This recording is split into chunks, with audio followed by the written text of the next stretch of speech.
يا أيها الذين آمنوا ما لكم إذا قيل لكم انفروا في سبيل الله اثاقلتم إلى الأرض أرضيتم بالحياة الدنيا من الآخرة فما متاع الحياة الدنيا في الآخرة إلا قليل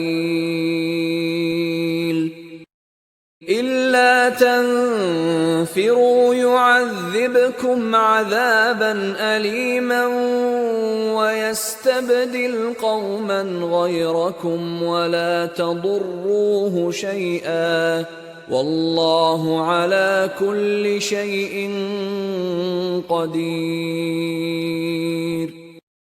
مومنو، تمہیں کیا ہوا ہے کہ جب تم سے کہا جاتا ہے کہ خدا کی راہ میں جہاد کے لیے نکلو تو تم کاہلی کے سبب سے زمین پر گرے جاتے ہو، یعنی گھروں سے نکلنا نہیں چاہتے؟ کیا تم آخرت کی نعمتوں کو چھوڑ کر دنیا کی زندگی پر خوش ہو بیٹھے ہو؟ دنیا کی زندگی کے فائدے تو آخرت کے مقابل بہت ہی کم ہیں۔ اگر تم نہ نکلو گے تو خدا تم کو بڑی تکلیف کا عذاب دے گا اور تمہاری جگہ اور لوگ پیدا کر دے گا جو خدا کے پورے فرمانبردار ہوں گے، اور تم اس کو کچھ نقصان نہ پہنچا سکو گے، اور خدا ہر چیز پر قدرت رکھتا ہے۔ O you who have believed, what is the matter with you that when you are told to go forth in the cause of Allah, you adhere heavily to the earth?